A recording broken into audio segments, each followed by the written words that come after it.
Liebe Wagen, hier kommt euer Monatsorakel für den Monat November. Was kann ich euch mitteilen, dem Kollektiv der Wagen? Was sind Themen, die man sehen kann? Wo gibt es Hinweise oder was zu beachten? Ja, ihr seid vielleicht im November stark dabei aufzuklären. Das kann euch selbst betreffen oder euer Gegenüber. Ihr müsst ein bisschen aufpassen vor Missverständnissen oder Kommunikation, die euch im Nebel stehen lässt. Also es geht um das klare Kommunizieren. An sich habe ich trotzdem für euch die guten Nachrichten hier unten liegen, wenn ihr hier auch vielleicht... Ja, das ist ja immer so ein bisschen nervend, wenn man klären muss oder sich erklären muss oder wenn man einfach versucht, Missverständnisse aus dem Weg zu räumen. Hier liegen gute Kontakte, solltest du selbstständig sein, hier auch auf diesem Bereich. Möglicherweise hast du hier irgendein Gegenüber, mit dem du zusammenarbeitest und ihr kriegt hier gemeinsam gute Dinge. Auch kann es sein, wenn du irgendwie auf eine Nachricht von einem Amt oder einer Behörde wartest, dass hier so ein Aufklärungsprozess ist und danach kriegst du hier deine gute Nachricht. Ich sehe den häuslichen Bereich, das Umfeld. Auch da kann es sein, dass du dir hier viel Kommunikation oder dass es an sich viel Kommunikation gibt, aus dem Umfeld raus, aus dem familiären Bereich raus und auch aus dem Bereich, wo du sagst, hier möchte ich eine persönliche Entwicklung. Das heißt, du suchst dir praktisch Themen aus, die dich interessieren und kommunizierst die mit anderen aus oder holst dir Feedback, nennen wir das so, Inspiration. Für einen oder anderen steht hier der Monat so, dass ihr eventuell auch Neubeginne am häuslichen Bereich habt. Es kann sein, ihr ändert etwas in eurer Häuslichkeit oder ihr zieht tatsächlich um. Ne? Möglicherweise hat das Ganze in deinem häuslichen Bereich auch ein bisschen mit dem Thema Arbeit zu tun. Der ein oder andere, mit dem sprechen arg die Lebensträume, für die man hier ein Fundament braucht. Ne? Es kann auch tatsächlich sein, dass ihm um den häuslichen Bereich so ein bisschen Arbeit ansteht. Du möchtest was renovieren, du möchtest was verändern, du möchtest was reparieren, zum Beispiel. Hier habe ich, dass du dich fragen könntest, ob die Kommunikation, die aus deinem Umfeld kommt, ob die vielleicht zu sehr an der Oberfläche liegt oder ob du es vielleicht auch tatsächlich selbst so ein bisschen an der Oberfläche lässt, weil dir das besser tut. Ich habe ja auch einen beruflichen Neubeginn irgendwo oder etwas, was du neu generieren möchtest. Das korrespondiert hier mit den Blumen, also eine gute Chance eigentlich. Aber ich habe auch viel Konflikt oder Intuition drumherum, die sich nicht so richtig stimmig anfühlt. Ne? Auch im beruflichen Bereich werden sich dir Wege aufzeigen, die du nicht mehr gehst oder die sich nicht lohnen. Oder die du eben im kleineren Bereich auch nicht mehr brauchst, weil es einfach nicht mehr stimmig ist.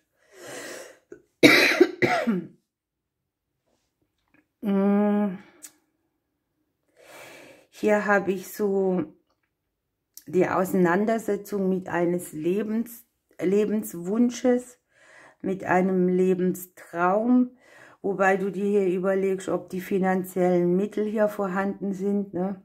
Wir haben auf der Geldkarte hier das Kreuz drauf. Es geht ein bisschen auch um finanzielle Veränderungen. Die können hier im häuslichen Bereich oder über das Thema Arbeit mitschwingen oder auch über das Thema Amt und Behörde.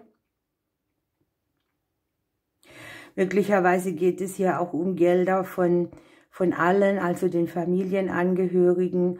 Ich sehe, dass ihr versucht, die Finanzen oder einige von euch irgendwie zu harmonisieren, oder ihr macht euch hier verstärkt Gedanken, wo brauche ich hier so eine finanzielle Erleichterung. Denkt dran, das ist ein Kollektivorakel, das kann nicht für alle passen.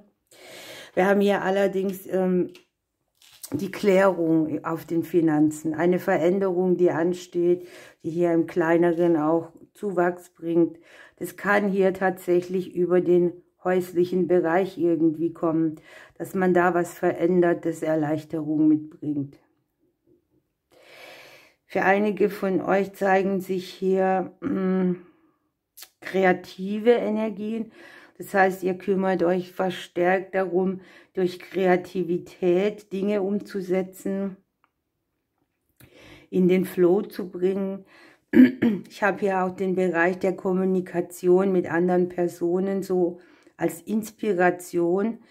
Das Einzige, was hier halt liegt, dass man tatsächlich ein bisschen aufpassen muss, dass man nicht für Missverständnisse sorgt, bewusst, ne, indem man sich vielleicht zu bedeckt hält oder die Sprache nicht klar ist oder ja, wo eben ein anderer nicht richtig wahrnehmen kann. Es kann keiner dem anderen hinter den Kopf gucken, auch wenn wir uns diese Empathie immer ein bisschen wünschen. Es geht sehr viel um Klären von Dingen, die aus deinem Familiensystem kommen. Es geht sehr viel um Beziehungsfragen auch. Wo braucht etwas mehr Harmonie? Wo geht es so auf und ab? Wo spürt man vielleicht Unzufriedenheit im partnerschaftlichen Bereich? Oder wo schwingt eine gewisse Unruhe, ein Konflikt mit, der den Alltag betrifft? Das sind so die Dinge, die macht ein anderer und die nerven. Und das kann dann irgendwann auch mal zum Riesenkonflikt werden, weil man lange nichts dazu sagt. So was ist da gemeint.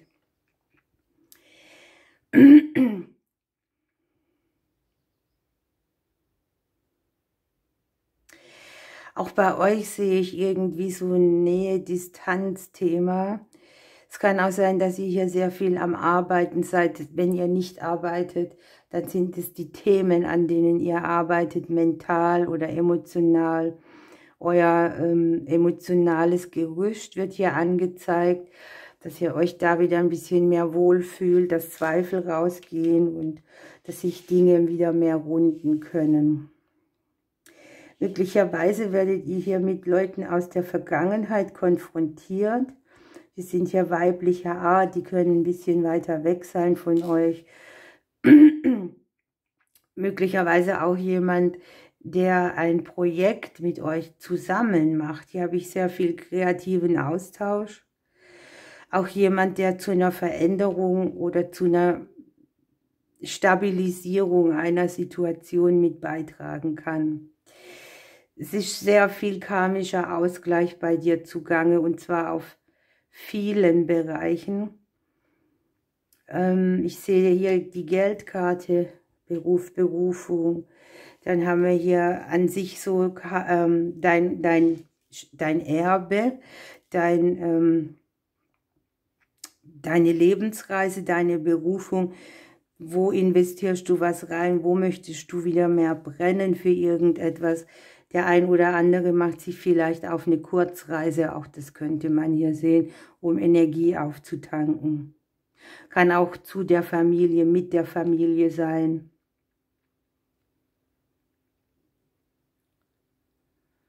Lass mich nochmal drüber gucken. Hier entsteht für euch im November eine Situation, wo ihr sehr viel aufklären könnt, aber wo ihr auch sehr viel Konflikte spürt, die hochdrücken, weil ihr lange die unterdrückt habt. Sowas alles, ne? Macht hier Step by Step, übernimmt euch nicht, denn hier habe ich auch so ein bisschen, dass einem manchmal die Kraft ausgeht oder dass man sich müde fühlt. Dass das Vertrauen ins Leben stark abgefragt wird, ins Versorgtsein und auch in die eigene Größe. Hier können sich auch Verlustthemen nochmal zeigen aus der Vergangenheit, die jetzt hier irgendwie Einfluss nehmen. Das kann speziell ein Vaterthema sein. Wir haben die Schlange dabei, es könnte auch ein Mutterthema sein oder Partner aus der Vergangenheit, dass die irgendwie eine Rolle spielen. Es wird ja auch so ein bisschen von dem Wandel gesprochen auf der Gefühlsebene, also irgendetwas, was ihr sehr lange verfolgt habt, emotional, oder wo ihr gedacht habt, das ist emotional mein Standbein. Das wird hier nicht mehr tragfähig sein. Ihr revidiert eine Meinung, eine Option, ein Gefühl, ne? Okay, jetzt habt ihr den Schmetterling dabei, liebe Wagen, das ist wunderbar, denn da steht euch im November tatsächlich auch noch eine Metamorphose bevor.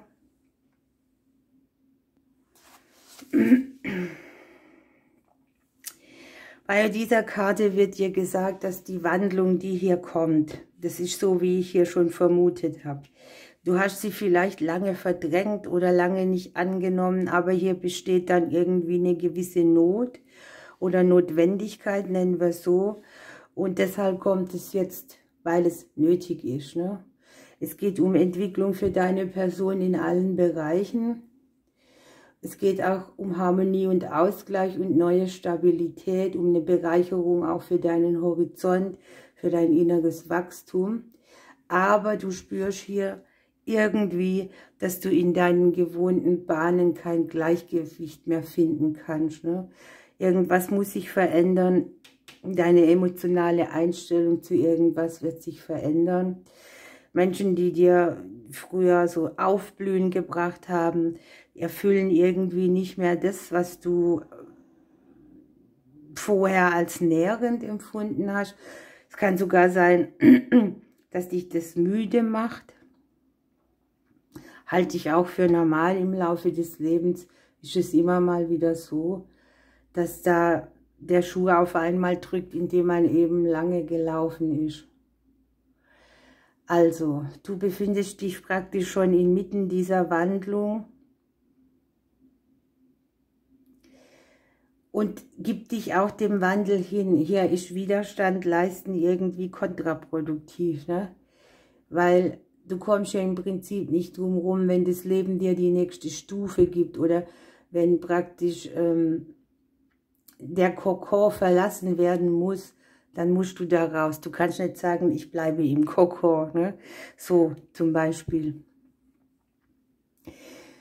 Was schön ist für dich, dass du vieles hinter dir lassen kannst, dass neue Kräfte und Fähigkeiten zu dir kommen und auch ihren Einsatz fordern, dass es mit einer gewissen Leichtigkeit auch vorangehen kann und mit einer Unbeschwertheit.